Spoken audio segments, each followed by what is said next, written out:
Welcome again to Cottage Talk. I am Russ Goldman. Joining me right now is Tony Gold. This is our full-time show of Fulham's 3-1 victory against Brighton Hove Albion Thursday night at Craven Cottage. A very rainy and windy Craven Cottage, and Fulham found a way to get all 3 points. And Tony, Fulham are currently in 6th. Let me say that again. They're currently in 6th. So we're going to have a fun show. This is just an initial reaction show. We're going to go for about 20 minutes to a half hour, not too long. We're just going to share exactly what we watched and how we're feeling about the fact that Fulham are currently 6th. Tony, let's not waste any time. Give me your initial reaction to this massive Fulham victory. Very good result, obviously. Very trying conditions, not easy for the players out there tonight. Look, when you take the lead in these sorts of games against teams like Brighton, you want to capitalise as early as possible, which is, again, highlights the importance of why Fulham need to get a goal scorer in January. It's critical, especially if we want to push on and become a real force. But look, we Brighton then equalised as we knew it was going to happen. We knew it was coming.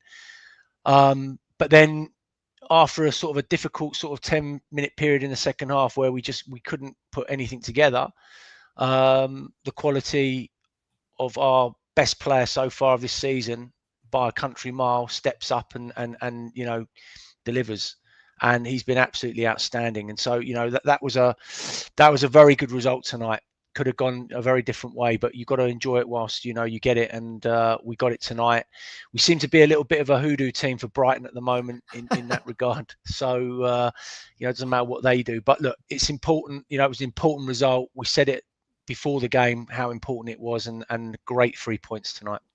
Fantastic 3 points. And Tony, we could really break down this game and talk about how Brighton controlled pretty much the entire first half. Fulham, I think, got more of the control in the second half. But this is more to do with finding a way to win in a very difficult situation, difficult conditions.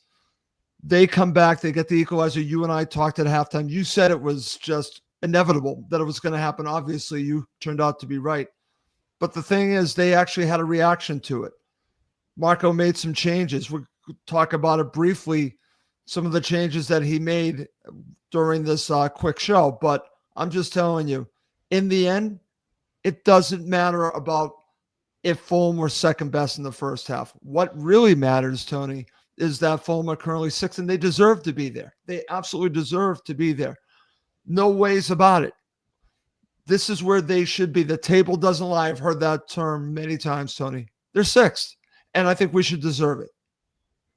Yeah, look, you have to stay in games like that tonight because, as I say, it could have been a very different outcome, especially in those conditions. We stayed in the game. What I like about us, other putting the Wolves game aside, what I like about us is that we are reacting to those moments of disappointment, and we did it again tonight. We did it against Brentford. We did it again tonight, and you're seeing a little bit of a change in mentality of the players. I think, and so that really, shone through tonight, in my opinion. And I think that, look, at the end of the day, goals win games. And tonight, in those crucial moments, that set piece that puts us in front. It's a good scored delivery. On a set piece. Correct, yeah. But guess who wasn't on the set piece taking it?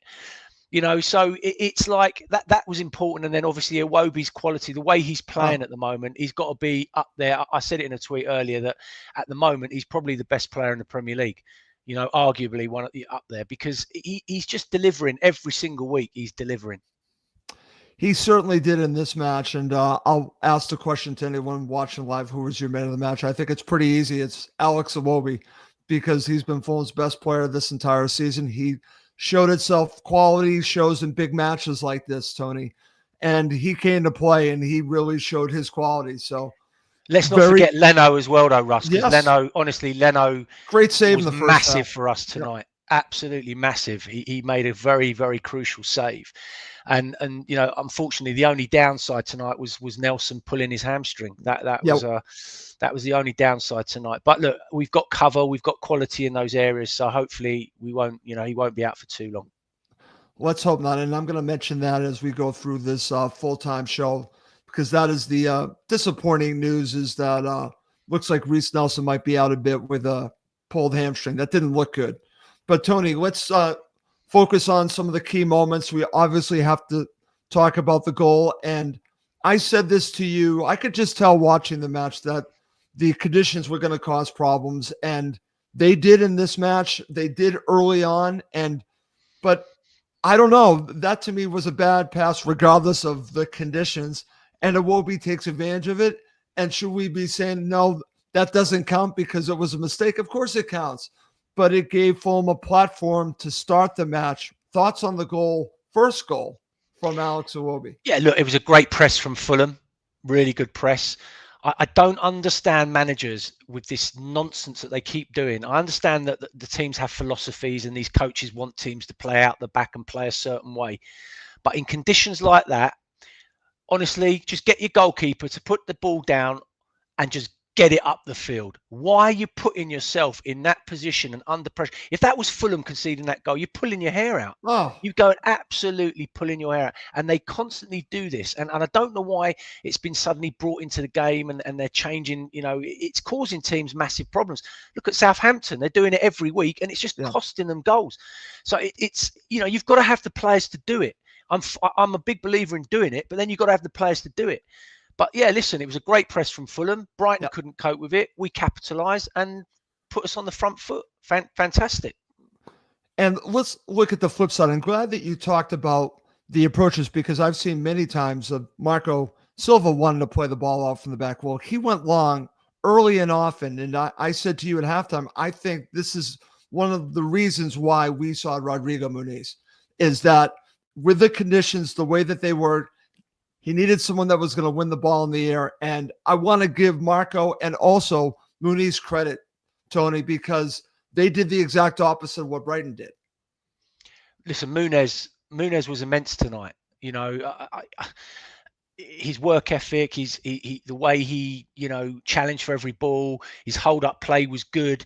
I mean, he played the pass of the night over to Nelson. It was an unbelievable ball.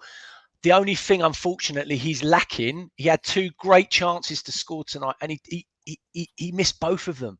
And we keep saying that this team needs a goal scorer. Maybe it doesn't. Maybe Silva thinks he can rely on Iwobi and Nelson and all these other players to score goals for us. But at some point, not having that goal scorer is going to hurt us. It has hurt us in some degree in some games this season, but it has to be addressed. You can't knock Raul and Munez's effort. You can't knock it. You really can't. No. But they're in the team to score goals, and they're not doing that.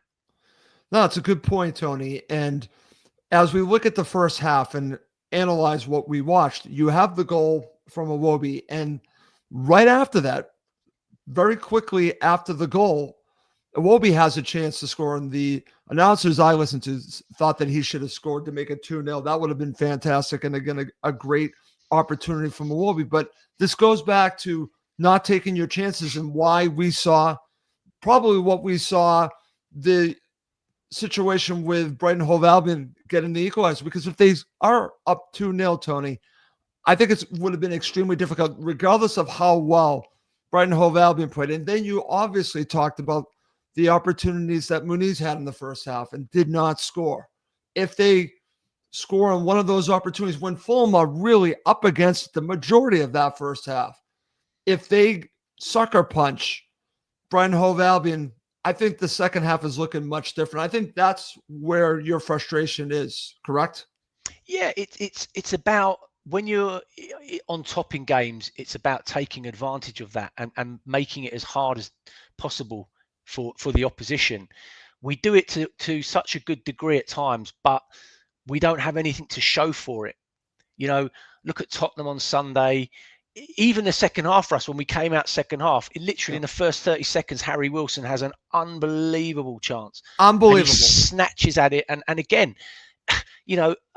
it's just those moments are so important at times. And from there, obviously, Brighton then have that 15-minute spell where, we're all over the shop. They take advantage. And before you know it, bang, we're 1-1. Yeah, and we're going to get to that in a second. But before we do, I just want to just share some comments. This is from our friend Black, White, and Fred, who's commented many times. Think Muniz needs minutes to get goals. It's a bit of a catch-22. Battled fantastically today. Your thoughts on that, Tony? Listen, he did have a massive purple patch, but can Fulham really afford to wait for another purple patch? I think that's the issue that I have. But to his credit, he was fantastic. He really was. He's a big part of this victory, whether he scored or not. Yeah, look, Fred's right. It is a bit of a catch-22 because you've got two strikers and neither one of them are really sort of, taking an advantage of their opportunity. So Silva, I think, is mixing and matching, and also whilst the games are coming thick and fast, he needs to think about, the players' legs, tiredness, fatigue, all that kind of thing. I think Nelson's pulled his hamstring tonight because, Yep. After Sunday, he's had quite a hard, tough game, and it's obviously caught up with him tonight. And the frustrating thing is, Silva could have got him off 5 minutes earlier. It wouldn't have happened. But yeah, look, it might be that Muniz now gets a run, but I just don't see the goals. I just don't see it, Russ. He's just not that sort of striker, Yep. and it's just not happening for him. Okay. I'm going to share this comment from our friend Tommy Spark 71. He says, great result. Iwobi was outstanding. Hope Nelson's okay. Was our second best player. Anyways, good subs from Silva. Think he had an eye on the Arsenal game. Why he didn't make them earlier. I mentioned this to you. I think what we saw today with that starting 11 was an eye to the Arsenal game. I think he was trying to balance it, Tony. So I understand that. And listen, we got the result, but I definitely think he had an eye on the Arsenal game. Yeah, listen, he's given Tete a good rest, so he'll be fresh come Sunday. Lukic will be back in, no doubt, so he'll be back. Obviously, Nelson is out, and he wouldn't have been able to play anyway, so I'd imagine Iwobi will be switched back out to that. So I don't think Wilson will start on Sunday. So look, he's used the rotation relatively well. Yep. And obviously, look, Sunday's going to be a whole different ball game. Let's make no mistake about it. We looked a little bit vulnerable at set pieces defending tonight, and that's an area where Arsenal are very strong. So we're going to have to be, really on our mettle on Sunday in those particular areas. Okay, very good. All right, let me just share a couple more comments. And if you're watching live, feel free to share a comment or two. This is from Cameron Patrick Scott. Iwobi's touch and spatial awareness in the top percentile of footballer intelligence. I would agree with that, Tony. What are your thoughts? Yeah, a different level. I mean, as I say, he's a player playing with so much confidence at the moment, but he is a very good technical footballer. And when you give him time and space like that, but his turn was exceptional, and it was a great finish. He used the defenders of the Brighton players really well to bend it, and it was a great goal. Really great goal. Okay, very good. Like I said, this is a quick show, so Tony and I will just be going for probably another 10 to 15 minutes. But let's now transition and talk about the second half, okay? So as we talked about, you have this opportunity from Harry Wilson early on, and Fulham came out fairly strong to start the second half. There was a reaction because Brighton Hove Albion were probably better than Fulham in the first half, which is called what it is. Fulham were up 1-0, but I think Fulham were second best. I think it's fair to say that. So I think Marco Silva got a reaction, but unfortunately they did not get that second goal. So then, of course, you leave yourself open to this equalizer from Boliba. And I mentioned this to you earlier that I had heard and a lot about this player, that this is a player that they're extremely high on at Brighton Hove Albion, and they've been missing him. They missed him that one game, and I could see why that they're very high on Boliba. He was very good in this match, and he gets the equalizer. Thoughts on the goal Fulham gave up? Yeah, look, it was. The thing is I think that when Fulham don't convert those chances, right, I think it affects the team mentally. I think that they think, oh God, this game should be over and done with, and Brighton are still in it. But look, at the end of the day, they were threatening. They had threats all night. Let's make no mistake about it. Matoma was busy all night. He was a threat. Estupiñán down the other side was dangerous. Major threat. Yep. Yeah. Even João Pedro, he's a handful. So Fulham had to be on their mettle. I personally think the goal was, although he took it really well, it was a good finish. I still think Diop and Bassi have got to do better there. I think Okay. Diop was ball watching again, or man watching, whatever he was doing. He wasn't tight enough, close enough. And those two have got to do better in that situation. Narrow up and get a bit tighter. And I don't think he gets the shot off. But look, that's something that we know that Fulham are vulnerable. You know, they are vulnerable in those areas at times. And that was proved tonight by that goal. Absolutely. Okay, I want to share this comment. Another one from our friend Black, White, and Fred. Think Castagna was brought in for his extra pace to man mark Matoma. Now, Matoma was dangerous, but I thought they did a decent job. And I think for everything that he can offer, I thought Castagna held his own. Castagna's a good player. You know, he's only not playing at the moment because Tete is playing out of his skin. But ultimately, look, I think Castagna's a better defender. And I think tonight, from a solid point of view, he gave us a little bit more from a defensive aspect. Whereas, you know, when Tete plays, he bombs forward. He likes to get into those areas. And I don't think tonight was really that sort of game. And also, he'd had a tough game Sunday against Tottenham, and maybe his legs were a little bit heavy. And so, you know, Silva's got that opportunity to switch it up, and you're not losing anything by putting Castagna in there in terms of quality. They're just different fullbacks, they're just different players, but in the main he dealt with it, and he dealt with Matoma pretty well. No, he definitely did. All right, Tony, let's move on. Let's talk about, I can't believe I'm going to say this, Fulham scored off of a corner. Tony, am I dreaming or something? They actually scored off of a corner. Now, Matt O'Reilly, who I actually wanted to be a Fulham player and went away, and kudos to him to end up at Brighton Hove Albion, and I think he's going to have a bright career, but it goes off of him. But I don't care how you score, Tony. They actually scored off of a corner. I will give a little bit of credit here. Yeah, look, the delivery is important. If you put the ball in the right area, then, you know, corners, you can always, you know, score a goal. And it was a good delivery. Fulham attacked it well, and, you know, unfortunately Matt O'Reilly was in the wrong place at the wrong time, kind of thing. He was very unlucky. He wouldn't have known anything about it. But, you know, if you put the ball in those areas, those sorts of things can happen.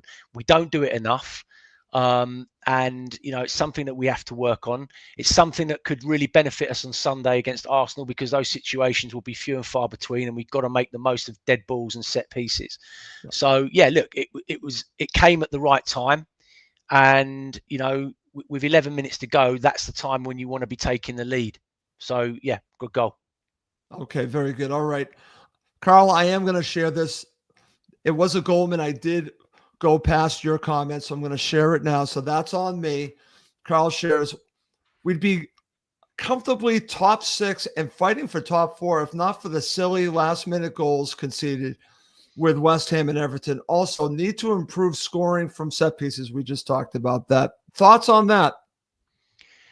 Yeah, look, you sit here now when you're sixth in the league, and you look back on previous games, it's all about what ifs and maybes. Oh, if only this, if only that. Yeah, it's frustrating, but that's Fulham. That's you know, that's where we're at. But look, the main thing is we've picked up in certain games, and we've managed to get ourselves back up into that situation. So now it's about looking forward, not worrying about what's happened, you know, previous. And also in terms of the set pieces, he's right. Yeah, that's because we haven't got Pereira on them, and we got, you know, other people having an opportunity, and players, in my opinion, that can deliver a better ball. So if we continue on that road, then hopefully we'll get a bit more joy from them. Okay. Thoughts on Pereira coming on in the second half? Yeah, listen, he's still going to be a player very important to Silva until whatever happens in January happens. So, you know, I kind of half expected him to get on. He seemed happy enough. He was laughing and joking when the goal went in. The players were all jumping up and down with him. So, look, at the end of the day, what I think Silva's done is gone, you know, mate, keep your mouth shut. No one wants to hear it. We can't have this disruption and nonsense going on in the dressing room. And he's just taught him a lesson over the last game and a half and whatever.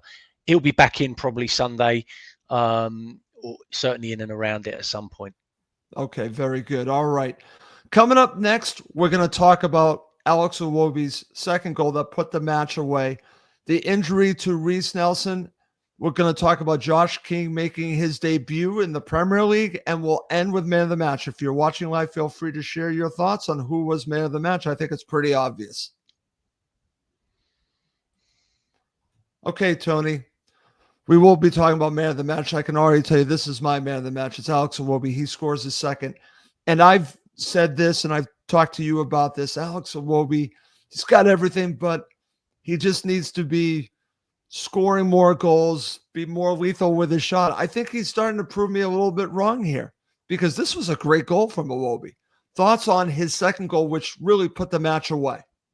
His second goal was absolute class. I mean, if Erling Haaland scores that, or Kevin De Bruyne scores that, or whatever, people will be talking about it. It's a great finish, great first touch, great turn, and great finish.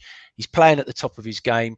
The great thing about him at the moment is that he's quite versatile as well. So he can play in those areas. He came in, didn't get, got on with it tonight, playing in a slightly different role, different area. He was effective. He was fluent.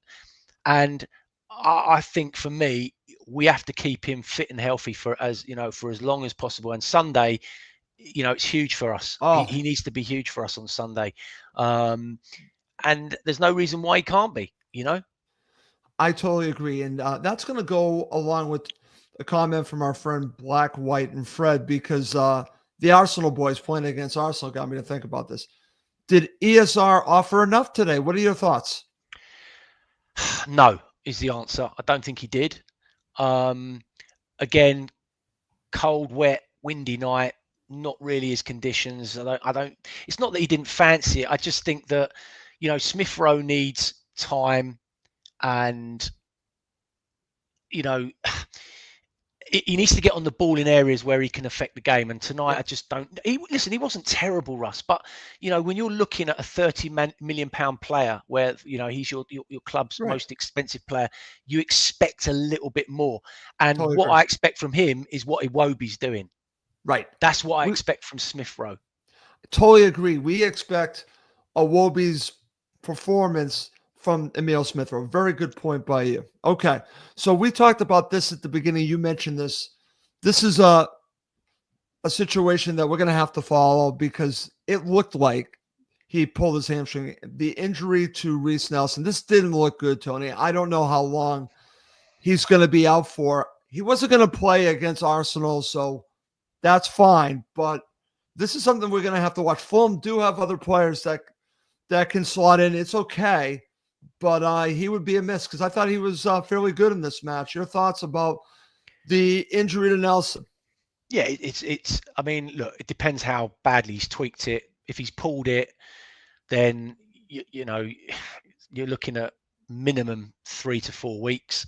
If he's torn it and it's a bad tear, then it could be anything, Russ. So, I mean, it didn't look terrible, but it's definitely going to be a couple, 2 to 3 weeks in my mind, unless he was just being really precautionary and it was, like I say, a slight tweak. But look, as you say, we've got cover in that area with Traore and Wilson. So it's not, we know what Nelson brings and gives us. It's something very different.